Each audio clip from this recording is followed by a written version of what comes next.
paragraphs. Now, before I get into the material, I think I should outline the aims of today's lesson. One is to think about culture and the study of it critically. Okay, so in Japanese, 文化、そして文化についてのその学習について、疑惑的に考える。Okay? Yes. So what is culture anyway? What is culture? What is culture to you? What does it mean? Food. Food. Okay. Food. And anything else? History. History. Very nice. Yep. Common values. Common values. Yes. What does common values means? Is it like custom? Customs is slightly different. Customs っていうのは習慣。はい。But common values は共通のなんかモラルみたいななんか道徳とか価値観、共通の価値観。と違いますね。A little bit. Yes. Okay. Anything else? The way of thinking and activity. Yes. Great. So we're going a little deeper than just food, right? So I think we need to think about culture, right? And the study of it critically. What does it mean to think about something critically? Kyoko-san.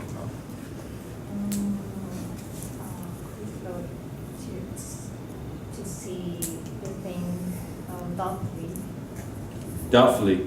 To question it. Question. Yes. Very nice. To question.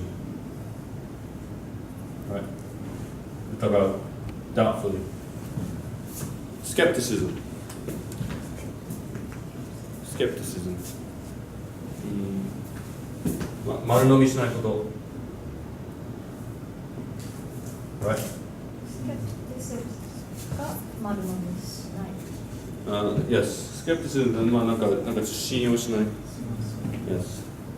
丸飲みしないっていうのもto be skeptical. So that's one of the things I would like to do today.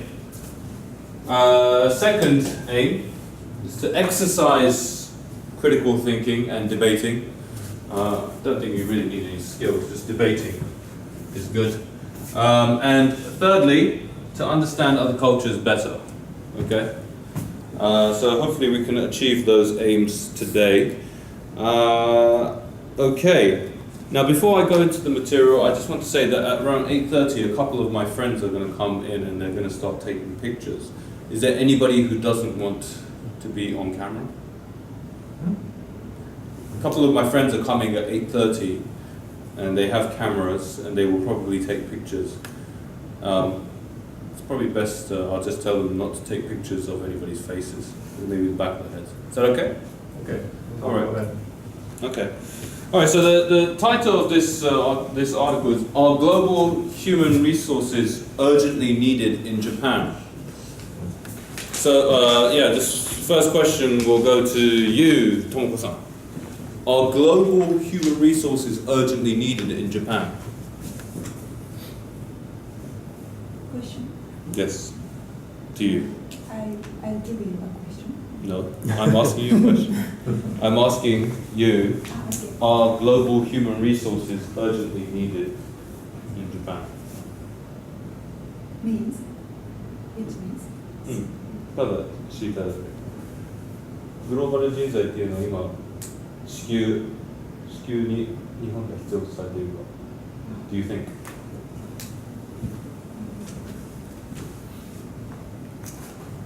Partly, I think so. Okay. But common people don't use Okay. Somewhat. ちょっと。 maybe I'm working for global company. company, so I want to improve myself. But if those who don't want to work with foreign people, they don't use something skills or something. Okay. All right. Thank you. Does anybody else have an opinion, a strong opinion on this? Are global human resources urgently needed in Japan? Got an answer? I don't think it's needed only in Japan. I think it's needed everywhere where in every company that does business overseas. Anyway, I think it's not objectively. I think it's just needed. It's not urgently or not urgently. It's just it should be a part of it. It should be a part of the company. Yeah. Okay. Well, I mean, it's kind of a loaded question, isn't it? Because we don't really know what a global human resource constitutes, right? What exactly is global? A lot of people, they like to say global. It's too much. What does it even mean, right? Yes. Anyway, let's get into the material. Line 3. What are global human resources? While Japanese investment in the domestic market is sluggish, Japanese investment into emerging markets has been increasing since 2000. Accordingly, global human resources, defined as human resources with a global perspective, global network, and the ability to operate globally, are indispensable in order to actually realize the basic premise of securing a competitive advantage. Okay, so they have 3 things here. One, global perspective.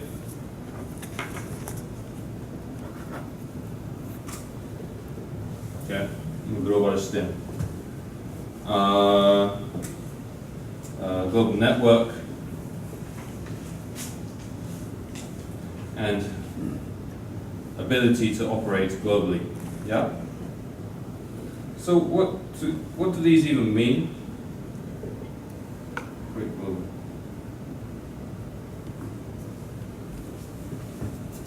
So what do these entail?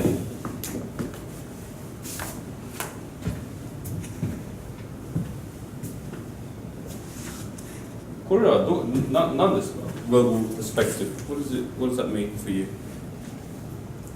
Global 視点. Hiro-san.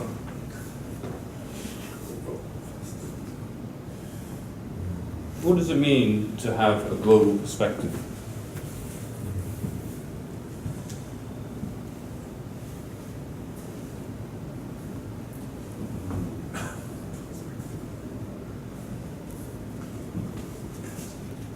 No.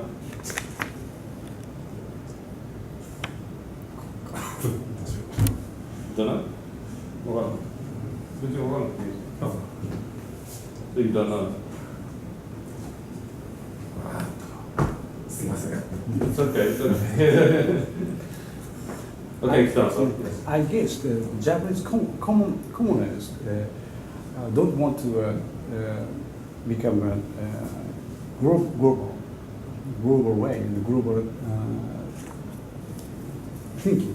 So, usually in Japan, the companies want to global human resources, but it's only that's a kind of section, only a few.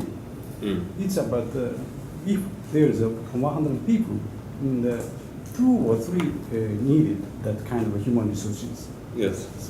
So the commoners don't work to change their life, their thinking, their culture. So totally separate. And the company use the 2 or 3 global human resources.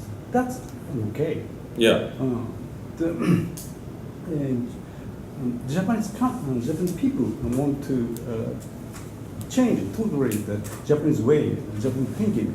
So in Japan, so debating or that's it's not suitable for Japanese way.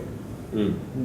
So some global companies want to do only a few percent. They negotiate with another companies, or they go there talking about them. But usually don't need. Yes. Question for you. You use the term Japanese commoners. Japanese Commoners. commoners. So common Japanese, and then you have a list of the things that they don't want to do. Yeah. Then why does the Japanese government demand that all educated Japanese have to study some English? Oh, so and now even from elementary school. So I just, if we're gonna talk, let's go a little bit deeper, right? The commoners not wanting to do the Japanese way or foreign way, which is different than perspective. You're giving a very nice answer, but it's not the question that I asked. What is global perspective? Perspective. So. グローバル視点とは何ですか? Okay. And then if you're thinking about the English, and so I would say I had a leading question. My understanding of the purpose of having Japanese learn English from a young age is so that they can start to have access to a global perspective. It doesn't mean that they have to follow the ways of other countries, but it means that they can kind of understand it more. I've let it go out. Maybe we can kind of put something in from your answer. You said debating that Japanese is not compatible with the Japanese way. So maybe that's kind of around here. But is that true? See, that's an assumption. That is it true that Japanese they don't debate? I guess. All Japanese speak English. When all Japanese speak English, the Japanese cultures change, but the top of the Japanese reader don't understand it. Japanese speak Japanese language, so we can keep it the Japanese culture. Everybody speaks the English. Every Japanese, all Japanese speak English. In that time, it's changed the culture, I guess. Japanese culture's already changed. Thinking change. Culture is linked to language then. Yeah, yes. Okay. So now. So Japanese culture now is the same as Japanese culture was when you were young. They want to keep it. Keep it. Okay. Most of Japanese want to keep it. Japanese culture, Japanese way. They're conservative, yeah. Japanese reader said that now they become to global. So young generation should speak the English. But if they don't understand, Japanese reader don't understand. If almost all Japanese speak English, in that time Japanese culture changed, I guess. Okay. So all right. So there are two things you said: English and debating. They're part of the global, the new global culture. So you say you need those two, right? So okay, I'll probably add those two answers to this question. You know, what is the ability to operate globally? And I'll lump your answers in here. Is that okay? All right. Yeah, but you know, we still need to figure out what global perspective means. Yes, Hiro-san. Can I make a whiteboard? You're going to visualize it for you. Yes. Okay.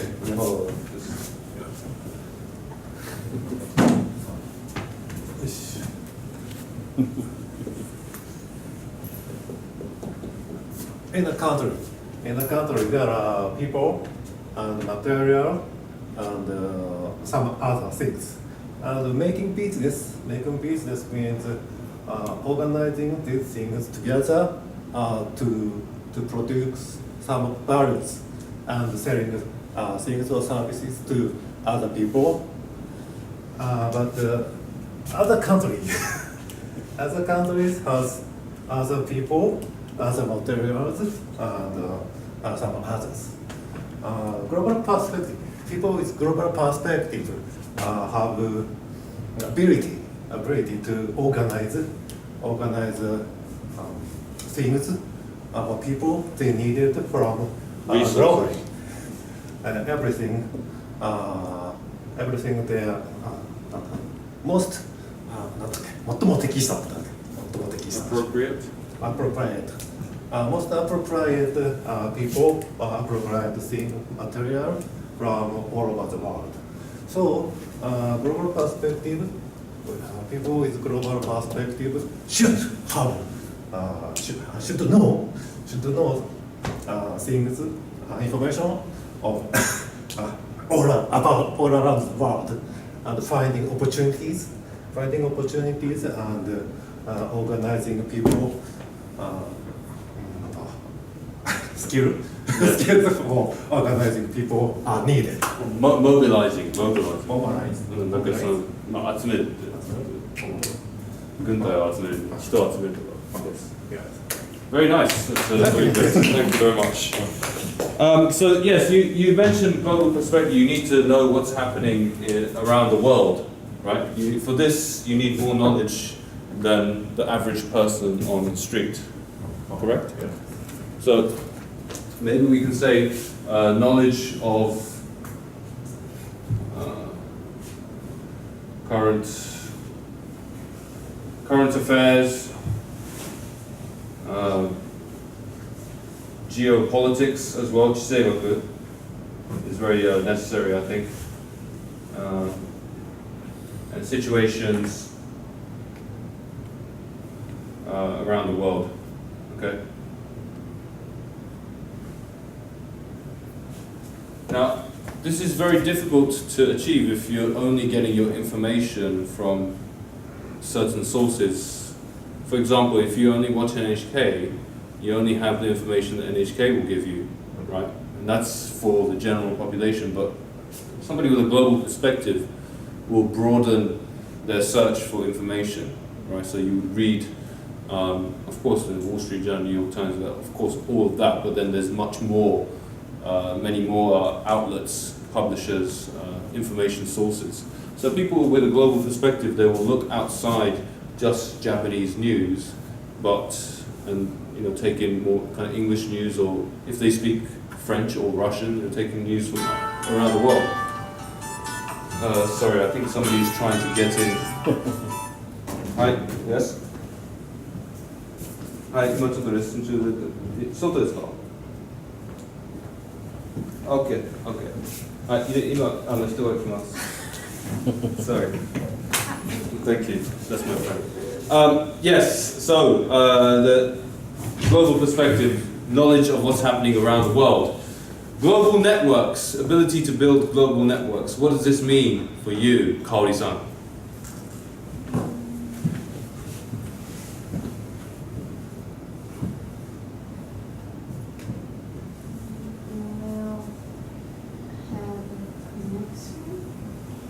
Connections? Yes? Yes. Connections, friendships, right?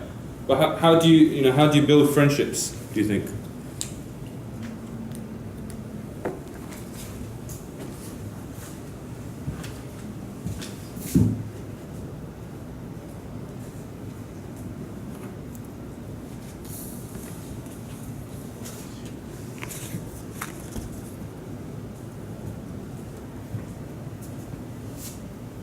Yes?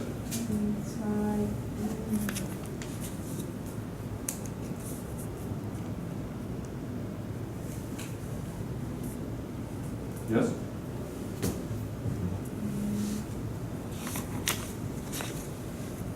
Try to help each other.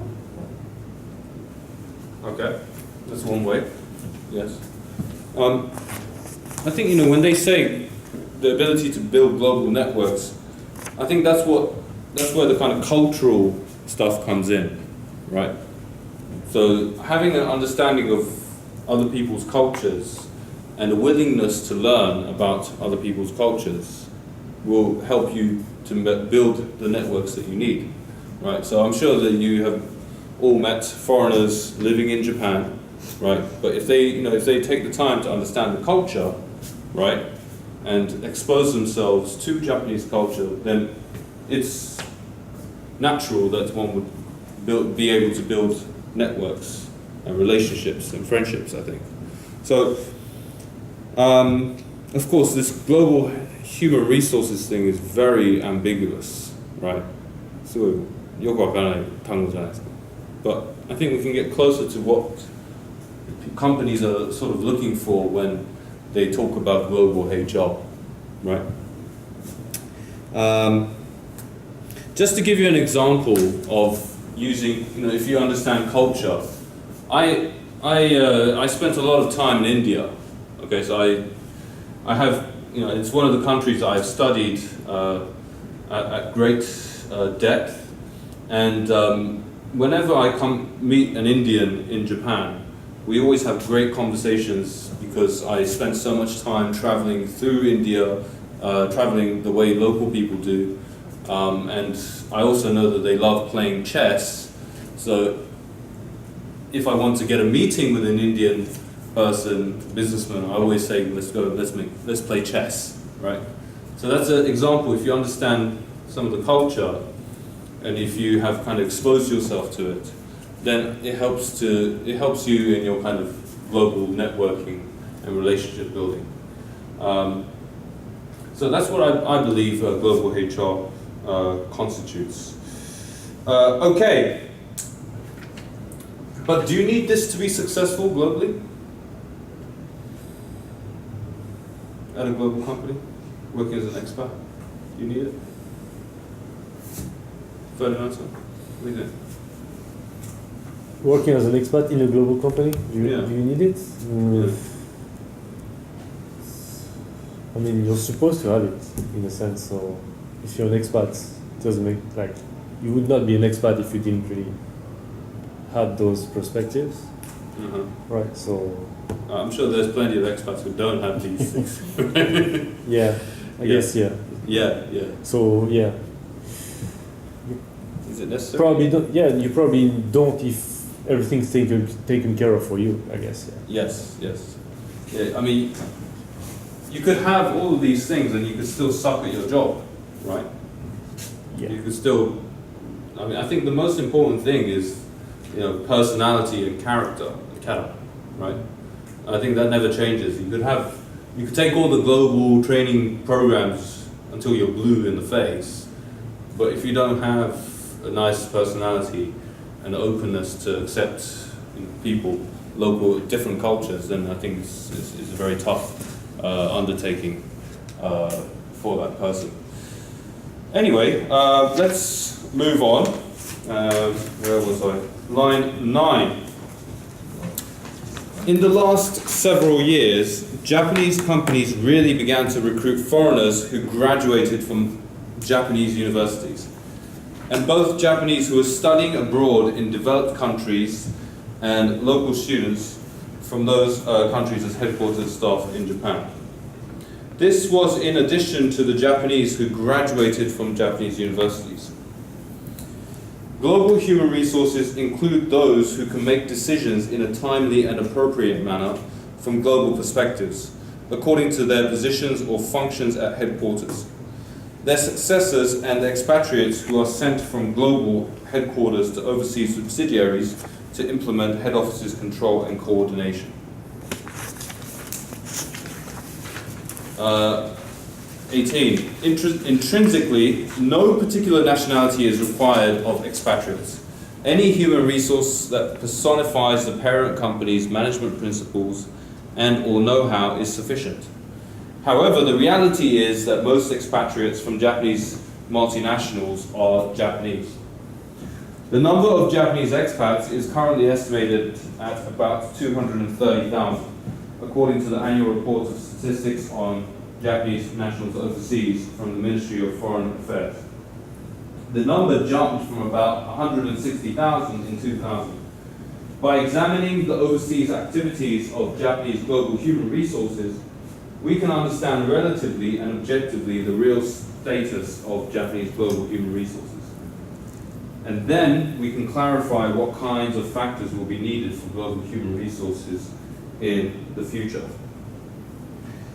Thus, we should look at expats from perspectives such as their aptitude, individual mission accomplishment rate, relationships with local subordinates and colleagues. Through this, an attempt will be made to look forward into the issues of the future of Japanese global human resource development. Now, on line 29 to 30, it says relationships with local subordinates and colleagues, right? So, how do you succeed at this, do you think, Yukiko-san? How does an expat succeed in terms of their relationships with local subordinates and colleagues?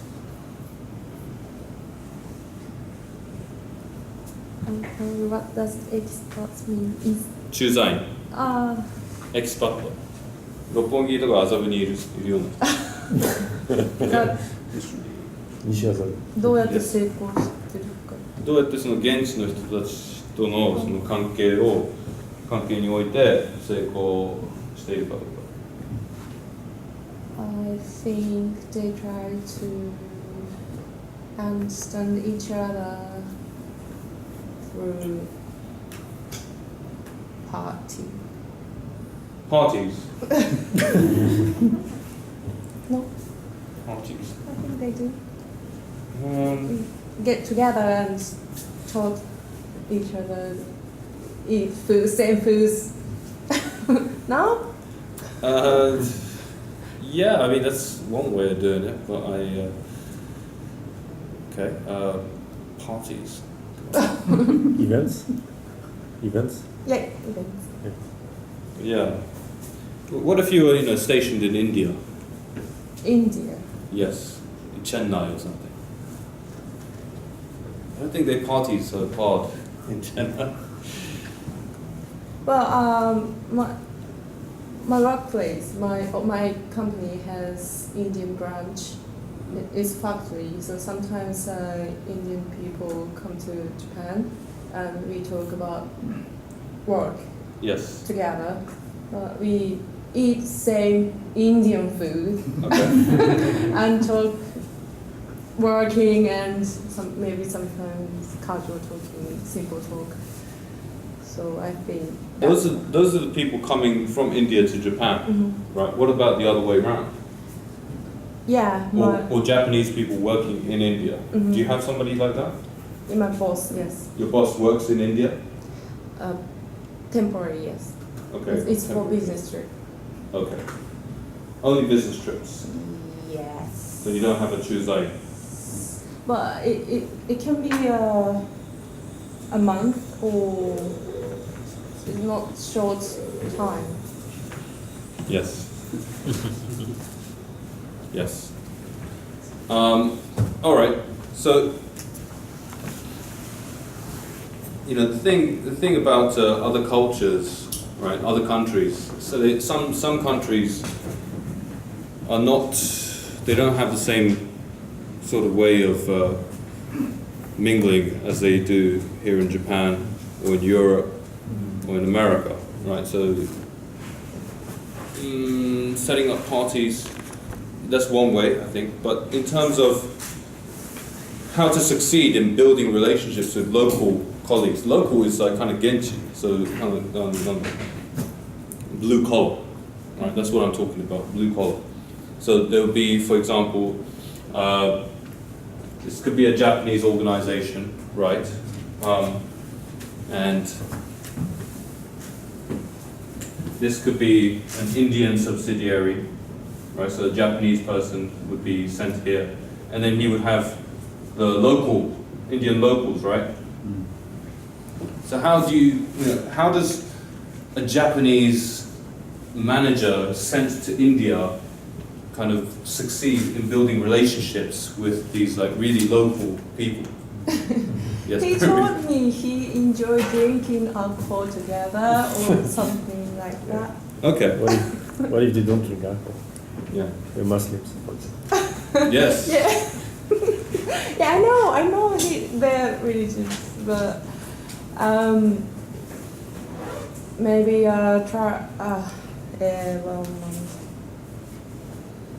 talk about each culture and try to understand. It's I don't know. I think same as friends, not when you build up your relationship. Yes. You always talk about yourself and try to understand others. I think Yes, that's the best way. yes, that's I agree with you 100%. But is that the reality of Japanese expats in these countries? Like, for example, Malaysia, Indonesia, India. In this study, it says those 3 countries are where the Japanese expats performed very badly. Yes, so they did not have the trust of the local employees. And actually, I have a client who's exactly the same situation. One of my clients has an Indian factory. They sent a Japanese manager, and then after a few years, they called him back because he didn't really have the trust of the local people. His English was not good enough. He was not kind of integrating very well into society, not very happy. Right. So this is the problem with a lot of Japanese companies. That's why they pay big money for people to go to India, because it's not an easy environment. But what I did most recently for this client was he was going to send a Japanese expat, right, to India, and I said, okay, the best way, let's try this. Right? I gave him many books about India, about Indian culture, about Indian history, and worked with him very closely to make sure that he was very interested in the culture, interested in the history. India has a great history, much, much older civilization than pretty much, America, or Europe, in Japan as well. India has a much older civilization. So I wanted to kind of make sure that he was sufficiently interested in the country. Because I believe that the connection between the manager and the locals is that kind of curiosity about the culture. And I don't think you can really adequately prepare for that by kind of looking at one of these, taking a cultural course about culture, cross-cultural training. But parties I think would help greatly if they drank, if they drank. But yes, everybody has different methods. But the one thing I think doesn't help is to create Japanese expat communities. Yeah. Have you ever visited one, or have you ever heard about these things? It's where if there are some big Japanese companies overseas, they will create their own community, and they will only go to Starbucks, or they will only have their own, the Japanese parties, right? It's the same in universities in England or in America. A lot of Japanese people, they stick together, they don't interact with the local people, they don't speak English, they go to Gyugaku, they don't speak English, and they come back. Same thing happening at the corporate level, right? So I think that's, in terms of succeeding with relationships with local subordinates, I think it's to keep an open mind, be a gentleman, and have an interest in the local cultures. That's how I feel anyway. Does anybody have any other different opinions besides partying and what I just said? Yes, Morris. In terms of, I do agree about the interest in the culture that you're being sent to, but for example, in the Japanese sense, the issue is not the culture; it's the structure of the purpose of what the Japanese company is trying to do. Or it's what, like, for example, U.S. companies many years ago tried to really sort of impose the U.S. method on all of its local subsidiaries. And over time, and after having more managers, they knew that they had to sort of operate a bit differently globally and have more local managers and have even other countries, their operations will be very different than maybe at the headquarters. And where it's the same, it's kind of not successful. Yeah. And that happens for a lot of Japanese companies. And what I do find is the Japanese who are interested in the culture and digs in usually quit their company when they come back to Japan and move to a multinational company. Because they have the culture and now they want to use that knowledge and network in order to operate more globally in a new company. Yeah. So it just sort of, it's a sort of a business and a culture, and it kind of goes together. Yeah. I have a client who has the exact. You described the scenario with exactly has the same situation. It's a joint venture between a U.S. and Japanese company operating in Japan. U.S. headquarters told them to do sales in this way, right? Very systematized Western type of sales. Didn't work in Japan. Didn't work. But then the Japanese guys, they said let's do it in a local way, right? And then they entrusted local managers to do things, and then it started working. Right? So what we can learn from that, I think, is that global doesn't always work. I don't think global. In terms of what is global, I think global is like kind of other local. So again, we didn't get there, but again, global perspective doesn't necessarily mean you always have to agree with it. It means that you can understand it and have a reasonable discussion about it. At the end of the day, management or the board is going to decide how they want to operate their company. And even within Japan, Rakuten is operated differently than Fast Retailing, which is operated differently than SoftBank, and they're all Japanese companies. So the global perspective doesn't mean following or accepting global. It means actually having a conversation about it, as opposed to sometimes if someone has a very narrow perspective, they can't even see from the other person's perspective or from the other person's shoes.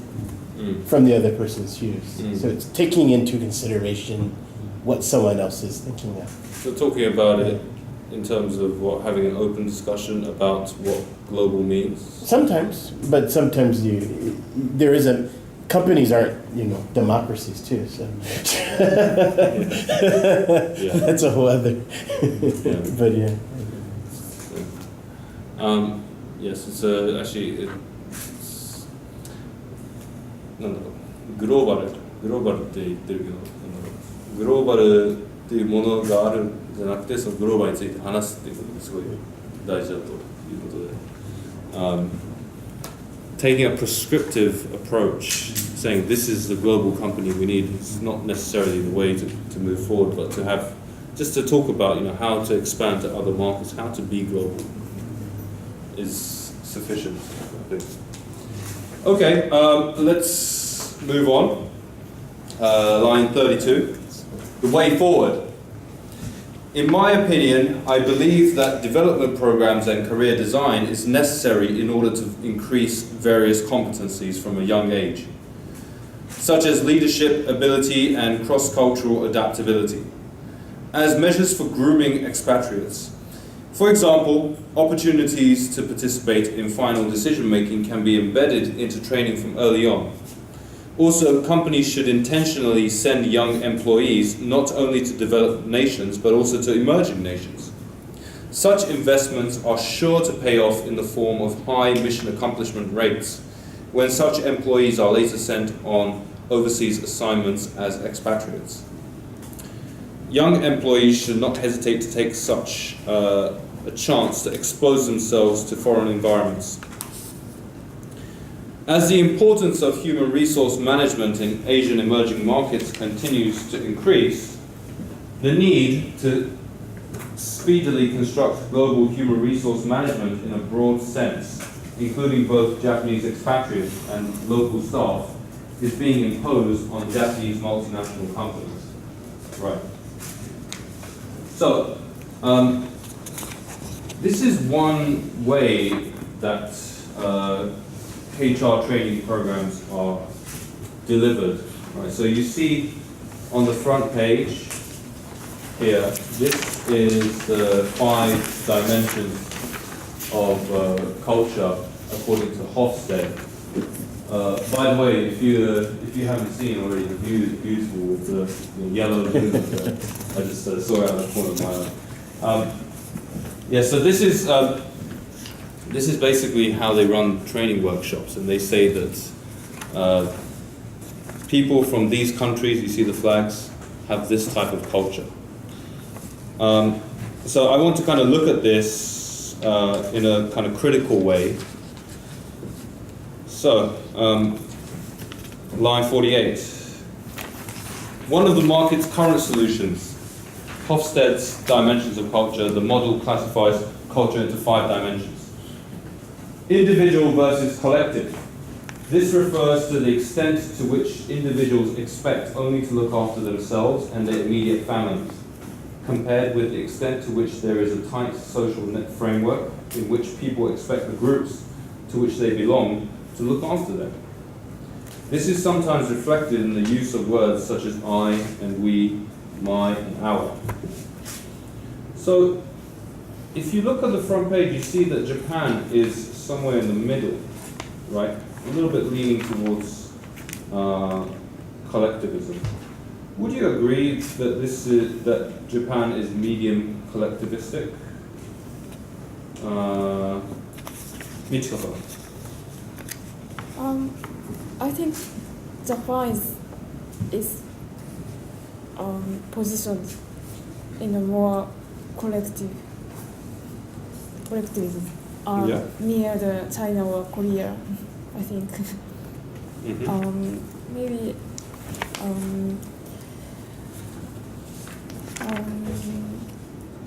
the most Japanese value colleagues or friends, families, still. Yes. Yeah. Yes. So it's not very individualistic. Not influenced. At all.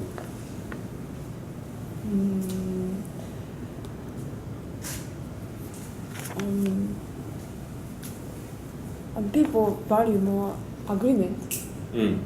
not just pushing their own opinions and their So more consensus. consensus.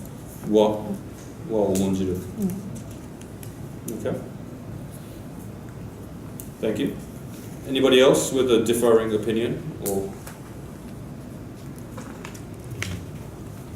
Yeah, I guess Japan should be more on the far right. Yeah, for this one. I don't know why. Maybe there's specific reasons why it was. Yes. It seems strange, doesn't it? Yeah. Okay. How about these other countries? America, most individualistic. What do you think, Kyoko-san? I see you nodding your head. Do you think America is in the right place? Sorry, America Mottomo. high individualism. Yes. Do you think so? You agree with that? I think so. Do you agree with that, Marissa? As an American? That it's the highly, no, because it's very diverse. So we do have some Americans that are very individualistic, but we have some Americans that Depends really on the- value family, and it's 300 million people. But overall, I do think that it definitely sways more toward the individualistic. This is a continuum.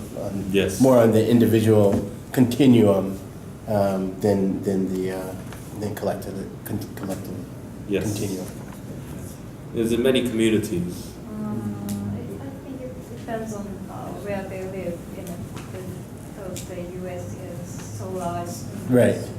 There's cities and countryside. Countrysides are more, I think, collective. Mm. Even than Japan. Yeah, and still about 40% still live in rural areas. Maybe even 50 or so in the U.S. Some of European countries or Scandinavian countries are more individualism. You think so? Sometimes, Okay. All right. younger age. Okay. Yes. as I said, it's very important to be skeptical, right? Because if you look at this and you say, oh, okay, well, Americans are all individualistic, and that's nonsense, isn't it? Right? So this is, but you know, it's important to remember that this is what they are giving people, right? And they're saying that this is almost like gospel. Another country on this, what do you call it? This bar, Korea, collectivist. Do you think so? Kitano-san. I don't know. I have no friend for Korean. Okay. Ami-san, how about you? I wasn't paying attention. Okay. No, because you mentioned you're going to Korea.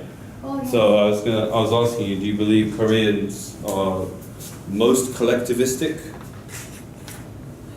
Don't know? Yeah.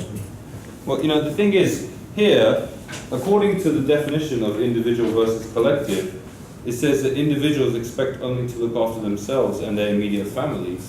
And, you know, in Korea, the biggest, the zygotes of the Chaiba, they're all family-run businesses, right? So is that really collectivistic? Yeah, so I think we need to kind of read this and kind of look at it with a very skeptical eyes, I think. Okay, let's move on. Line 55. Power distance index. This refers to the extent to which a society accepts that power in institutions and organizations is distributed unequally. Countries where PDI is low generally favor decentralized organizations, whereas those with a high level of PDI are more accepting of centralized authority. And you see here again, Japan is in the middle.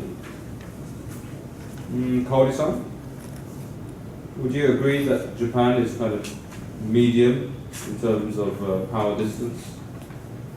This is, I think, this is about hierarchy. Yes.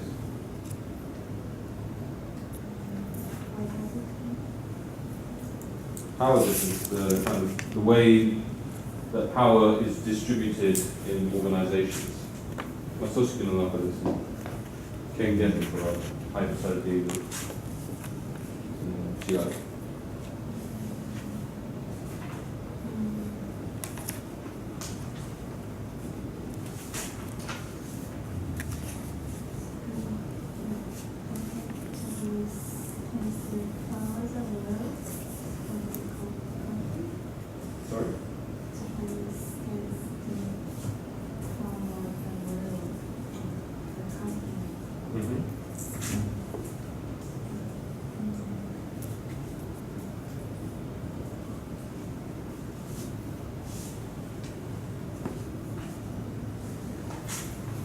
But you believe it's more hierarchical?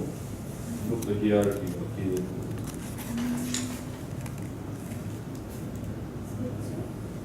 Yes. No. Top one. Is that correct?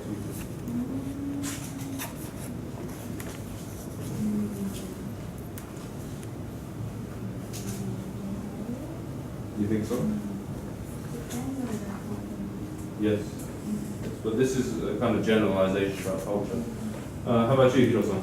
Oh, my opinion is different. Okay. How so? I think basically the Japanese position of Japan should be more right to lower side. So you think they're much more kind of decentralized? Decentralized structure, our structure. You think so? Yeah, I have some reason for historical reason. Yes. There are historical reasons for decentralization. Would you share that with us? Because Japan's kind of geopolitics, Japan's geographical aspect is very decentralized. Geometry a decentralized country, Japan. So, historically, there are, with notation, 300諸国、300 clans. So, Japan's power is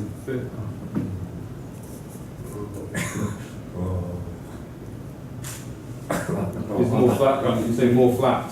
yes, What's the organisation? Okay. But what if we talk about the seniority-based pay? Right? So there's very clear that kind of Jorge Kanke, and I think that's also if I talk about the social structure of Senpai Kohai and seniority-based pay, right? Your pay would be higher if you're older. That kind of shows that the organisation is very, very hierarchical and that power is vertical. Would you agree with that, or would you disagree with that? So there are very, very common, a lot of things I should talk about that point. Of course, If you want to draw us a picture, it's fine. No, I think this would probably be the best time to draw a picture, right? Because here they're talking about power in organizations. Right, so you like very hierarchical organizations will have many layers, right? It's very kind of tall, but a more decentralized organizational structure is a lot flatter, right? So the question is, I think, here in terms of power distance, what's the typical kind of organizational structure? And you think which one is Japan? Yeah. I can say This one. some example. Yeah. Do you know 自民党? Yes, I know it. Liberal Democratic Party. Yes. There are under basic principle of 自民党 is even 国会議員ってなっています国会議員 The diet? diet yes Parliament. Diet only single diet member can 反対する say opposing Yes. opposing position can oppose parties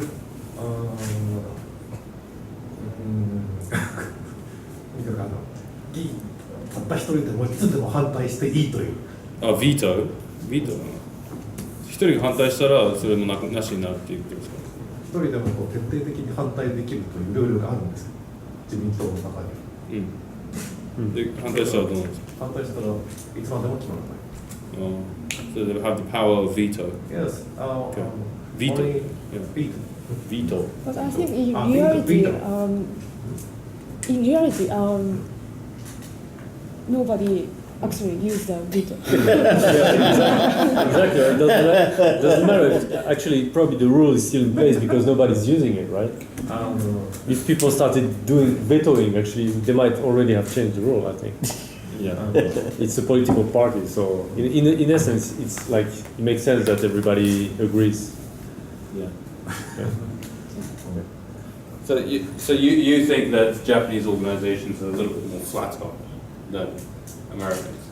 I mean, yeah, in some sense I can live with that, but the point I'm trying to make is that you cannot describe sufficiently, Japanese organizational structures with this paragraph or with the diagram, right? Yeah, and if you think about the kind of the money that these people have, I mean, it's probably the lowest paid person is probably closer to the CEO than in America. For example, the CEO pays way up here, right? In terms of how much money the CEO earns, how many times more they earn than the lowest level worker. So yeah, I think that you have some good points that you made there. I mean, I agree with you. Okay. Line 59, uncertainty avoidance index. This is the extent to which employees feel threatened by ambiguity and the relative importance they attach to rules, long-term employment and steady progression of a well-defined career ladder. Would you agree with this diagram that Japan has a very high uncertainty avoidance index? Tomoko-san.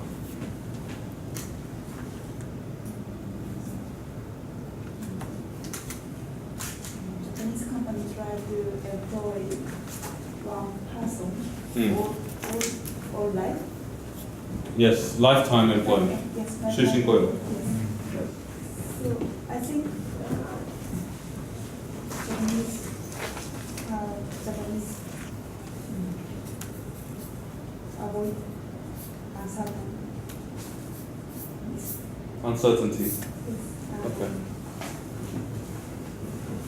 Okay. What do you think about that, Ferdinand? Yeah, I think I agree. My experience is when you're doing business with Japanese companies, it takes much longer than with companies from other countries because things move much slower. For example, when you want to sign an NDA, non-disclosure agreement, in order to move forward in business. In Japan, it's a very important thing, but in the US or in other countries, you can sign those very easily. So I think the acknowledgement of risks is higher in Japan. Thus, I think, this uncertainty avoidance, because the risk is uncertainty, right? So in that sense, I think I agree with the graph here, based on experience. Yeah. Anyone have any different opinions? No? Yeah, I mean, I think it's quite ironic as well. It is. I agree that Japanese culture is, they avoid risk and they avoid uncertainty.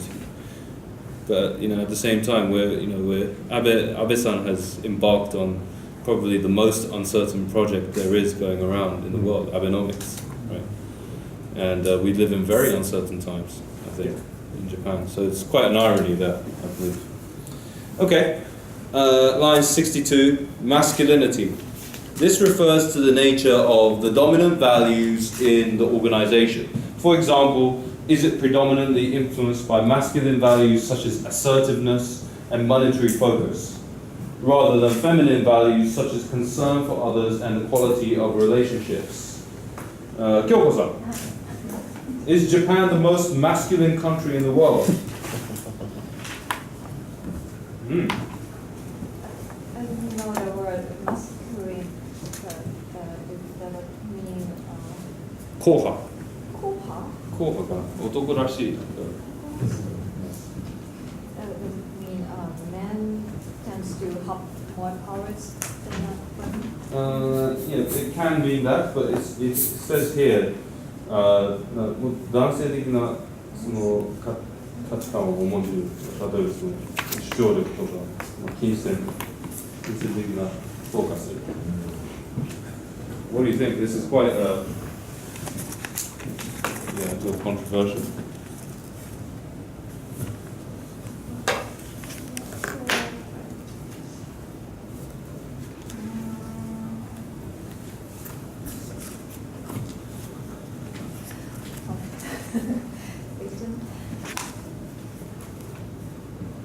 You want me to come back to you later?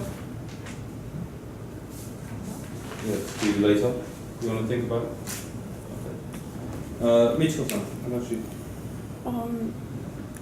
I disagree. I think Japanese company's culture is value more feminine value. Yes. The quality of relationships. But somehow it is true that the high level officials in the government companies, most of them are men, not women. Yes. But this is kind of defined inappropriately. Yes. That's was the confusion. Yeah. The way that Hofstede's really defined it is not the author defined it in so what in this context, masculine means more finishing your work, finishing task, willing to sacrifice for the group, or like to sacrifice to get stuff done, or like study hard or work overtime, not care about your family. And then the feminine is more care about relaxing, having long vacation, spending more time with your family, maybe not doing overtime work. So that's the way that it's kind of defined in the structure. So the reason that Japan here is a little bit toward the masculine is people will sort of give up the work, and part of it is the collectiveness in the name of family, but they'll work hard, they'll stay at the work, they won't take vacations, they'll study hard and to death or something like that, whereas a little more of the European type of countries will take vacations, they're off all August, they're really relaxing, they'll have a siesta in the middle of a day, so that is a sort of more softer, I won't say softer, but the way that... More feminine. Yeah, but the newer term is, I can't think of the new terms, but the newer terms are not masculine and feminine. Hofstede uses different types of terms, but that's the understanding. Not male dominant versus, because in all countries, there's the distribution between male leaders and female bias. So that's all everywhere in the world. So how so about, that's the kind of description of masculine versus feminine in this context. So I mean, I'm a little curious. How about here? It says masculinity is about getting your work done on time and kind of being really focused on the bottom line, right? Right. Yep.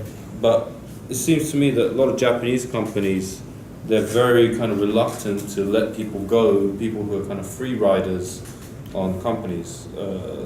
What do you call it? Kind of manugyozoku, right? So they have an organization, but they have members of the organization who are unproductive members, but they don't kind of cut them loose like they would in the States or Europe. Like, how would you kind of? Yeah, that's still a little paternalistic behavior. Okay. So that would be included within the masculine? Yeah, that would be included in the masculinity. Okay. So being a little, we're the company, we know what's best for you, do what we tell you to do, you're a Sony man now. That is a more masculinity, whereas some other companies are like, we have different diversity, we respect lots of different people, yes. You make your own decision for your family, do what's right for you. That's more of the feminine side. So keeping on unproductive workers is very aligned with a kind of masculinity mentality. Yes. Yeah. But obviously, it's shifting because now lots of them are starting to get fired. So yeah, I think it's especially pronounced in the old crafts, the Japanese traditional crafts. Something like the small factories in the Shitamachi, the way they run their organizations is very, very different from big companies like the ones you find in this building, for example. So I mean, there's definitely a problem with the way Hofstede kind of decides to frame the kind of the values that people have in their organizations. Long-term orientation, I'm going to skip that because I think, Japan has pretty much a high long-term orientation, I believe. But it's not really worth a debate, I don't think. But I'm much more interested in what do you think are what's the problem with applying these ideas prescriptively? What's the problem with taking this and using it as a guidebook to your kind of, if you were going to become an expat, for example, what would be the problem in using this only? Yukiko-san. もし駐在員だったらこれを使うことによって何が問題かってことですか？ Yes. これだけに頼って、これは何だろう、その地図みたいなのを使う。この Yes. Because I think we have tendency, but we are different individually. So if you try to understand some other cultures and people, we try to do individually, Yes. not depend on big picture. Yeah. It depends in person to person. Right. Okay. Any other problems with this sort of thing? Yes, Kitan-san. I think this is the old one. Recently, Japanese society has changed. For example, man like a woman. I forgot its word. I saw many times in the TV. Herbivore. Social credential. Yeah. How do you say? The herbivore. The Japanese men I know what you totally mean. different. Change. Yeah. And the Japanese worker like slaver, so work hard, but they want to do work hard. So both said work hard. So that's it. Yes. The Japanese worker don't want to work hard. I will just add, in Hofstede's defense, they do update these regularly. And not like every year, but every few decades. And this is definitely an older one because he has 6 now, not 5. And to use a masculinity, and he doesn't use those terms. I can't remember what he uses. So you can see the aggregate culture of a country move over time. And Japan will probably be in a very different spot on some of these, 5 years from now, as you noted. But so it is.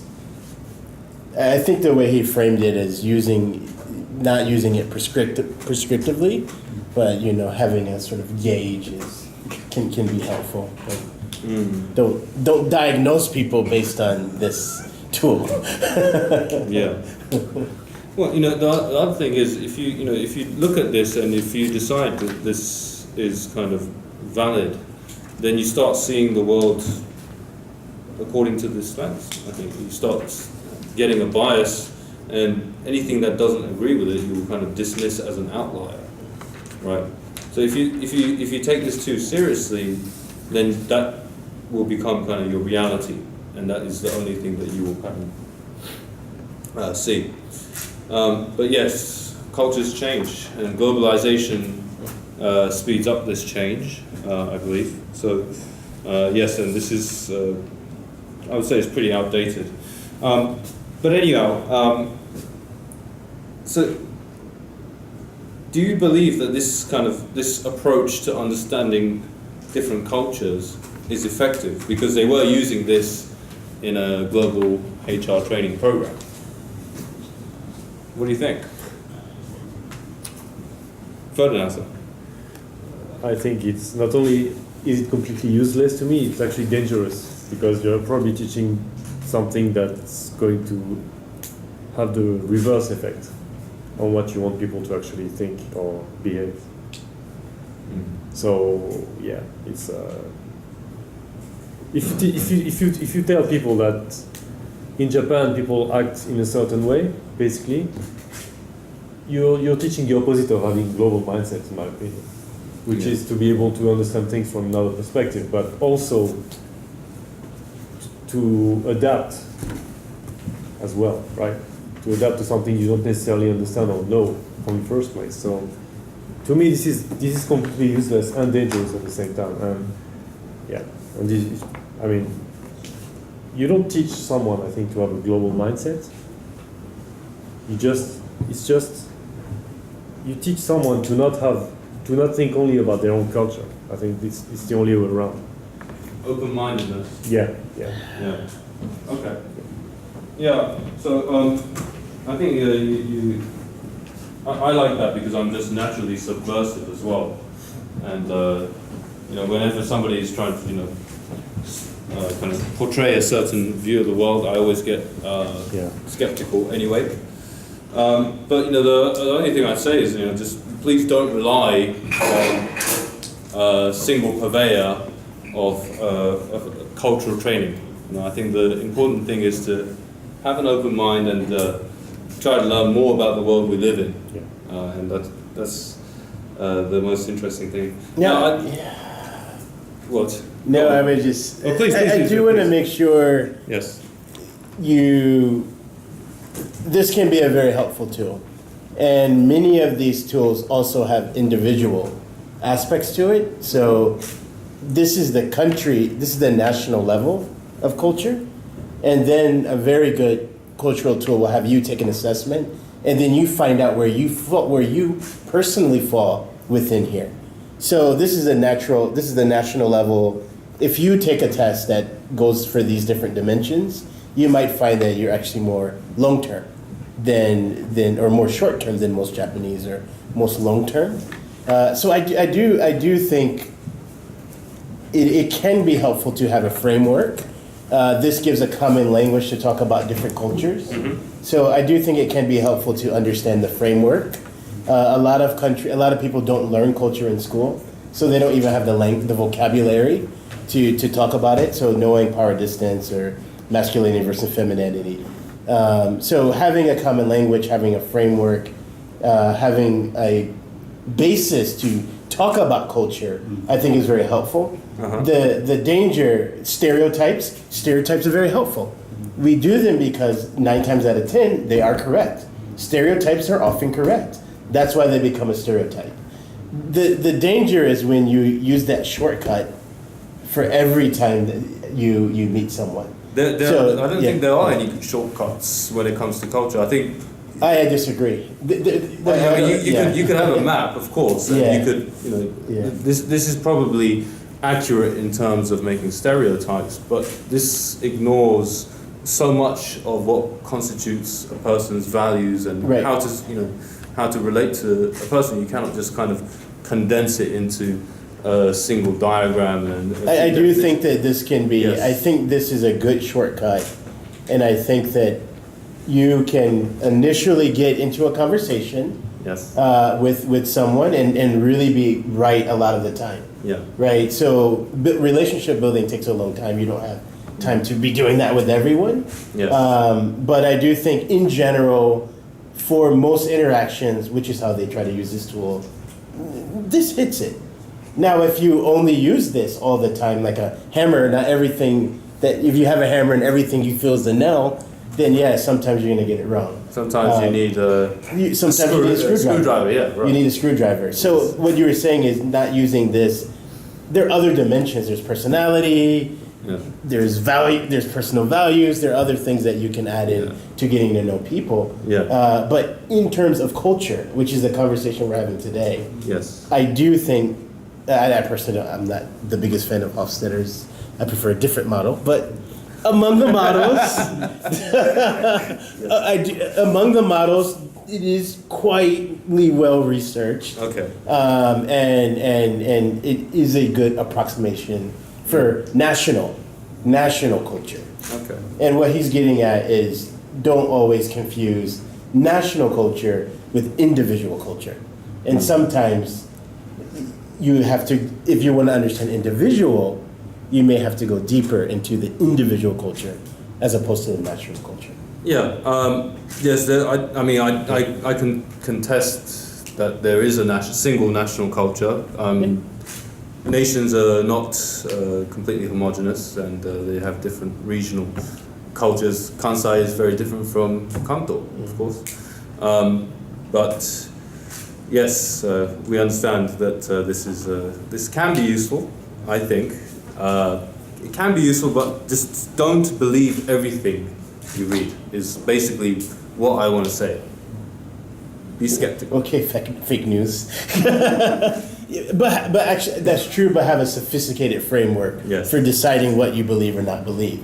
Because there are things that are facts that people say are not facts because they don't have a critical or sophisticated framework. I'm not talking about fake news. I'm just talking about general skepticism and having critical thinking capacity to question, whether is this valid or not? Is this reliable? Can we take this as truth? And just being able to ask that question is what you say, having a conversation about this, and I think that's what we need to do.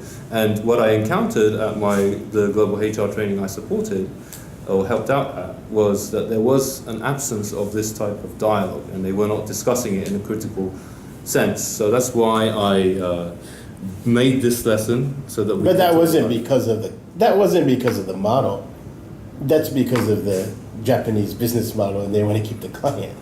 So you have to be. I mean, you have to be. I mean, that's the if you're going to bring that up, it wasn't because of the model. It was because they were kissing the company's ass, and they didn't want to have any debate. So they were. Well, you know, I went along and I helped out anyway. Exactly. So that you have to distinguish the. So all right, great. Let's kind of wrap up with the last question. To anybody who's been to many of my classes, you'll know that I have a different kind of approach. How does my approach differ to this type of approach, Takafumi-san, of understanding culture? Because you've been to quite a few of my lessons. I think your class is more very stimulus topics. Okay. Because usually the textbooks we like very moral or something very serious, which is quite, to be honest, boring. But this class is like more one time kishido, or how to ask someone's date out. It's really like a on the ground topic. Am I answering your question correctly? No, I think you are, because you know what I typically do is I take up a single issue, right, and I go very deep into that issue and then try to expose what kind of cultural thinking is going on behind it. What are the differences in values between Japanese and Westerners with regard to a single topic? So what you mentioned about Kishido is chivalry, and what's some commonalities between Kishido and Bushido? That's just one of the examples. So it's a different approach. I don't try to create a kind of map in terms of how to understand other cultures. But that is a framework. You're creating a framework. A framework. So you have to understand a framework. What's the difference? Between what? Framework and a map. No, it's the same. But even what you're just talking about is a framework. You're creating a framework for how to determine different cultures. Right? You need to come to my lesson. No, but I'm just saying what you just said is a framework. Okay. But anyway, no, thank you, Morris-san. Thank you for contributing this. I always like somebody to speak up. Now, I know that's the end of the lesson, but I would like to just borrow 5 minutes of your time, if it's okay, just to say thank you to DMM for allowing me to kind of host this lesson. Just 5 minutes. DMM. Thank you for sitting there. Thank you. So yes, DMM 英会話っていうサービスがありまして、これ全部英会話を毎日できるというサービスです。でこれについての使い方をちょっと簡潔にちょっとまとめたいと思います。はい、その恩恵っていうのは、まあフリーじゃないけど、すごい安いんですよね。very cheap. 今5,500円ですか。per month. Okay. And you get to speak to people from around the world. How many countries? 86 countries, right? A lot of your competitors, how many countries? Your competitors? One country, yes. What? So, okay. yes, so in DMM you can speak to people from literally around the world. It's great. You can improve your speaking skills, your communication skills, you can improve your grammar if that's what you want to do. So let me explain to you how to use it. Very interesting service. Michiko-san, どうもありがとうございましたよ。Thank you very much. Take care. Please take a meishi if it's on my meishi folder. Please take it. Oh, thank you. Okay. Donation. Right there. Right. Okay. So yes, choose a teacher. Right. So you get to choose. They have photos of different teachers, and yes, I just picked a few at random, as you can see. They're all great teachers, and yes. Takami-san, who do you want to talk to? Luna-san, good choice. Yeah, I met her. Very nice lady. Recently got married. Yes. From Serbia. So you can choose who you speak to. It's a really fantastic service. Secondly, get in the mood, right? I'm actually not using DMM Eikai here. I'm probably watching football or something. But yes, the important thing is to get in the mood when you're speaking to somebody in DMM Eikai. It's not something that is stressful. It's something that you can enjoy. And I definitely enjoy the service. I use it quite often actually. Not for English training, but to just kind of speak to people. Okay. Third step: be aggressive. Right. This is your lesson. Right. The lesson lasts for 25 minutes. You can talk about anything you want, and you can, if you want, you can do some exercises about grammar, or you can do exercises to help with your TOEIC tests, if that's what you want to do, or you can just have a chat, a free conversation, right? Very insouciant, very casual chat. It says here cybersecurity because I was giving this presentation to some cybersecurity guys. But if you want to use DMM to improve your business English, you can, for example, you can tell the person you're speaking to, hey, I'm an engineer, right? An IT engineer, cybersecurity engineer. Ask me anything, right? What do you do for your work? And if you cannot answer it adequately, then you know that you have a gap, and that's something that you need to improve on, right? Another thing, homework check. If you have some homework that you need checked with by a native speaker, or if you need some proofreading, you can do that as well. There's nothing to stop you. And if you just want to learn about another person's culture, right, you can just have a conversation with the person you're speaking to. How's the weather in your country? What's going on in your country? Do you like, for example, I spoke to a Filipino woman and I asked her, what's your opinion of Rodrigo Duterte, right? And she was like, oh no, CNN, fake news, they don't, they portrayed him very badly, we like him in the Philippines. I didn't know that, right? But there's lots of information you can get from people, speaking to normal people from these countries that can help you. Fourth, get feedback, right? If you want to improve your English, you need to get feedback, right? If you make a mistake, you need feedback on how to improve that. It's a critical step to improving anything. But like anything, there are some drawbacks. Okay, it's not the perfect service, but let me just explain to you. No curriculum. This is not a school, right? So if you are not able to continue, right, if you're not able to commit to a lesson each day, then it's like, it's not like school where you have to go in. You can kind of lose your rhythm. So it's important to keep your rhythm in this service. And second point, you have to ask teachers for your weak points, right? So have you ever heard of hometaoshi? Yes? Homegoroshi. That happened to you? Yeah. No. Okay. All right, but if you go to any English school, the teacher will say, they will kiss your ass, basically, right? Because they don't want to upset you. If they're honest with you, they'll say that your English is not good or whatever. But they're not going to say that, right? So you have to ask the teacher, okay, I know I'm great, but tell me, how can I improve? Okay? You have to do that. Third point, beware of rote memorization. Rote memorization is maranki. Okay? Don't just try to memorize things, but use your brain and exercise your brain when you're using English. Fourth point, it's not perfect. Teachers can and do make mistakes, right? You're talking to people from around the world. Not every English speaker speaks with perfect grammar. Not every teacher will agree on certain points, but that's okay, right?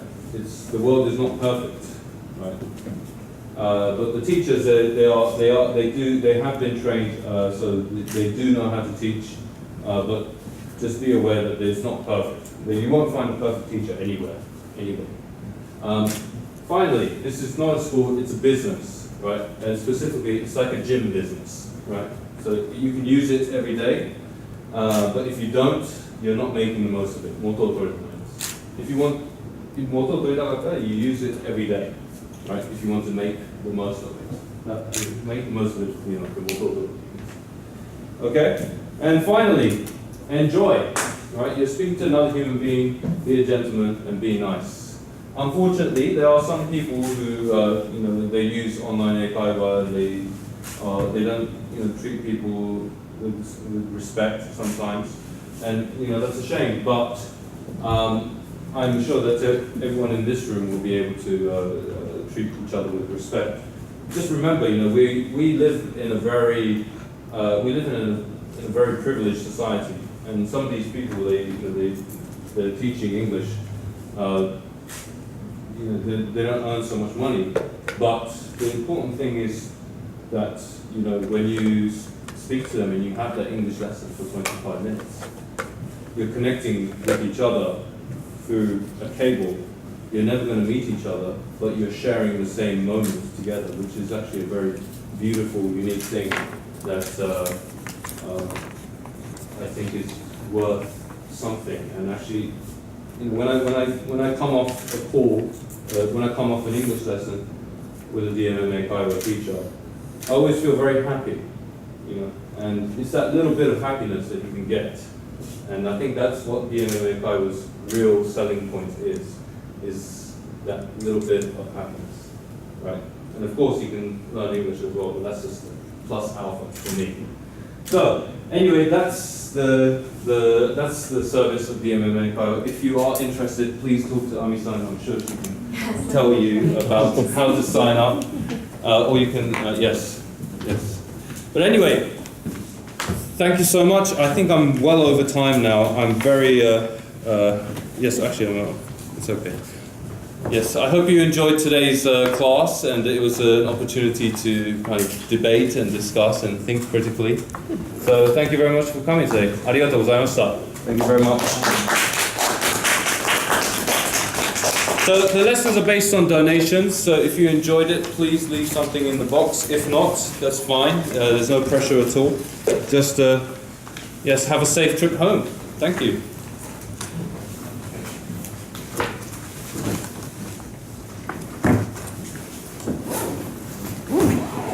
Morris. I didn't know English. Thank you. Enjoyed it. Thank you very much. Me too. Thank you. Can I? Oh, you're Morris and Foster. You are. Okay. Thank you very Do you much. know more? Yes, I've met several of your colleagues at the American Chamber of Commerce. Okay. Do you ever go there? Sometimes. Okay. I go there quite often. So I've seen this logo. It's just, I like this. Good venue. What, the venue? In the lecture structure, it's good. It's good. Thank you so much. I appreciate that.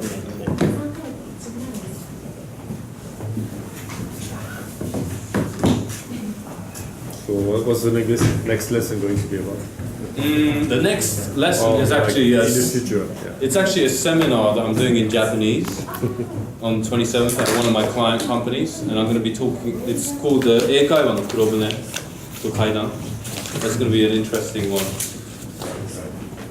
Right, すごい炎上すると思います。どうもありがとうございました。Thank you very much. ああ、素晴らしい。ビジュアライゼーションどうも。Oh, really? Very cute. Thank you so much. あ、どうもありがとうございます。Thank you so much. Take care. ありがとうございます。Thank you. Thank you. Take care. Bye bye. ありがとうございました。気をつけてお帰りください。Thank you so much. 京子さん、it's great to see you again. Thank you very much. Yes, definitely. Take care. Bye bye. Thank you. Thanks for you hanging around. Or? Yeah. ありがとうございます。Thank you very much. Take care. Of course. You're from Chicago? Yes. Awesome. My parents used to be in Chicago for 6 years. So I've been there like 5 times. Oh, wow. I love Chicago. I love jazz, blues. Yep. Every time when I go there, I go to the little section. Hello. Downtown Chicago. Yes. Hello. Thank you for coming. すごいですね。あれ It's a beautiful venue, right? Yeah. And the moon is beautiful tonight. You see that? I've come here before. Oh, really? For Yeah, last time I was with Mr. Ono. oh, Yeah, so the first time I did the lesson here was. Have a good evening. Take care. Thank you for coming. Oh, something in there. Hey, I was going to shake your hand. Thank you. Very good to meet you. You too. I enjoyed Oh, this. yes, you can stop anytime. Oh, yes, of course. I mean, in terms of corporate sales, all the time as well. I have 2 cards. So you're doing I'm the consulting business for this company, No, more client of mine, sales. IT. So I build the products. I'm sure When I some of get your inquiries, colleagues I use it have as my an card. answer. Like, I can do like And this is consulting just and also my sales as personal well. card as So well. okay. Yeah, Thank you. sometimes I make like the English Yes, program for them, for take the care. company. You too. Yes. So it's like so you're managing already existing clients, like a company. Hello, so thank you for coming. Sorry, I was not But there. also I visit the Actually, it's like walking around. clients as well to check out. To find this place? あ、そことドア開かなかった。マジで？ Yeah. Right. How is the business?